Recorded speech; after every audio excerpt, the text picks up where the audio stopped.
Hello my fellow nerds, my name is Jamie and I'm just trying to live my best nerd life. As always, if you could be so kind as to smash that like button to help with the YouTube algorithms, that would be fantastic. So, Pokemon Sword and Shield. They are definitely games. Games that despite all the Dexit controversy, I had a fun enough time playing. Plenty of new Pokemon were introduced this generation. Some of these new ones were good, and some of these new ones were bad. In this video, I'm going to be talking about my top 6 favourite new Pokemon that were introduced in Sword and Shield. Because you know, you can carry 6 Pokemon about with you in your team. I'm going to concentrate solely on new Pokemon, rather than the regional variants like Rapidash and Weezing for example. Obviously, this video is all about my opinion, and as such, it may well be completely different to what you think, and that's okay. They might not exactly look the coolest, or be the most useful, but that's okay too. Also, I want to note that these aren't in any particular order either. With all that being said, let's get going. First up, we have Wooloo. If its fleece grows too long, Wooloo won't be able to move. The cloth made with the wool of this Pokemon is surprisingly strong. Wooloo. One of the first new Pokemon to be revealed, and in my honest opinion, it's one of the cutest. The only thing I don't like about this sheep is its eyes.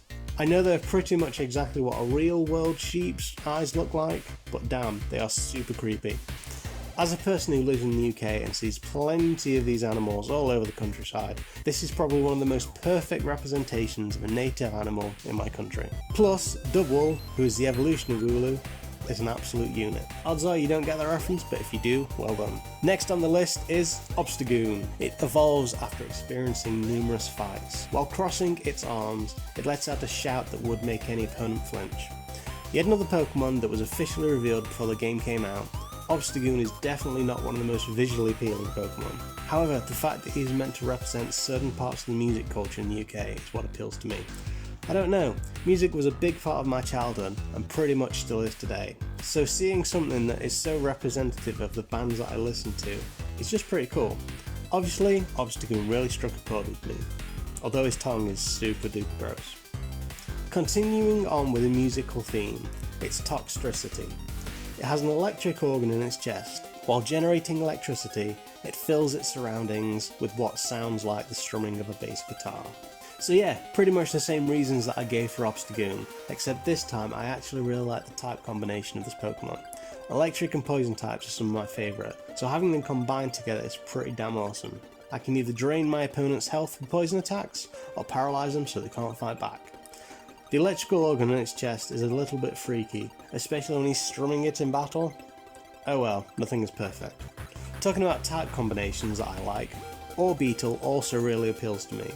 It emits psychic energy to observe and study what's around it, and what's around it can include things over 6 miles away. So yeah, Bug and Psychic, interesting. I think it's really important to have a varied battle team when you're playing a Pokemon game, and having so many different types as possible in my team is something I try and concentrate on. And when a pretty unique combination of types comes along in such an angry and intense looking package, I absolutely have to use it. What's this, another bug type? Yep, it's Centiskorch. Whilst its burning body is already dangerous on its own, this excessively hostile Pokemon also has large and very sharp fangs. To be honest, I really don't have any other reason why I like this Pokemon other than I think it looks really freaking cool. Imagine how terrifying and gross it would be to encounter one of these in your real life. I actually had a pretty intense encounter with a centipede a few years ago. I might share this with you eventually, but right now, that's a tale for another day. Finally, we come to the last Pokemon on my list. Which Pokemon you ask? Well, it's Corviknight. With their great intellect and flying skills, these Pokemon very successfully act as the Galar region's airborne taxi service. Okay, straight up. This bird basically is a flying knight in a full suit of armour. It looks super badass.